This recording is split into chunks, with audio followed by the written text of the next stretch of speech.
ভারতের সাথে বিএনপির চুক্তির বিষয়ে যেসব কথা বলা হচ্ছে তা সম্পূর্ণরূপে অপপ্রচার।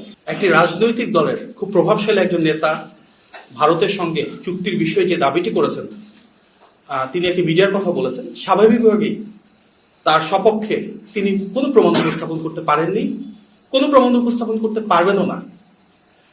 কারণ যে তথ্য মিডিয়া এসেছে বলে তিনি দাবি করেছেন সেটির ন্যূনতম কোনো বাস্তবতা নাই, ন্যূনতম কোনো সত্যতা নাই।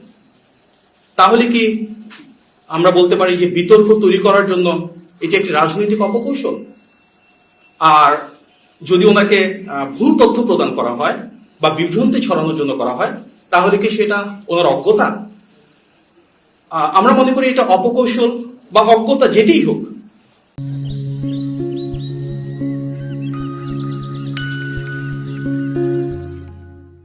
ভারতের সাথে বিএনপির চুক্তির বিষয়ে যেসব কথা বলা হচ্ছে তা সম্পূর্ণরূপে অপপ্রচার।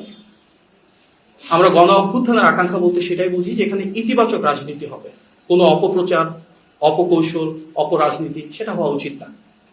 কারণ বিএনপির রাজনীতি মানেই তো বাংলাদেশপন্থী রাজনীতি।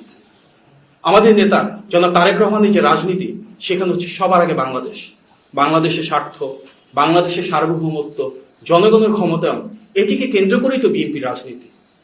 জনাব তারেক রহমানের নেতৃত্বে কিন্তু আমরা দেখেছি তিস্তার পারে, পদ্মার পারে পানির ন্যায্য হিস্যার জন্য ধারাবাহিকভাবে বিশাল প্রোগ্রাম করা হয়েছে, সমাবেশ করা হয়েছে।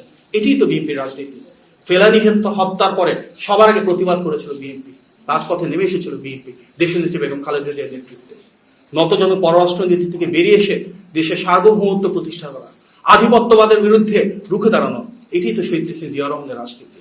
সুতরাং বিএনপি দেশের জন্য, দেশের মানুষের জন্য, বাংলাদেশের স্বাধীনতা এবং সার্বভৌমত্বের জন্য আমাদের নেতৃত্বে সবার আগে বাংলাদেশ প্রতিষ্ঠা করবে। কোন রকম অপপ্রচার না হওয়া, সেটি আমাদের প্রত্যাশা। ধন্যবাদ।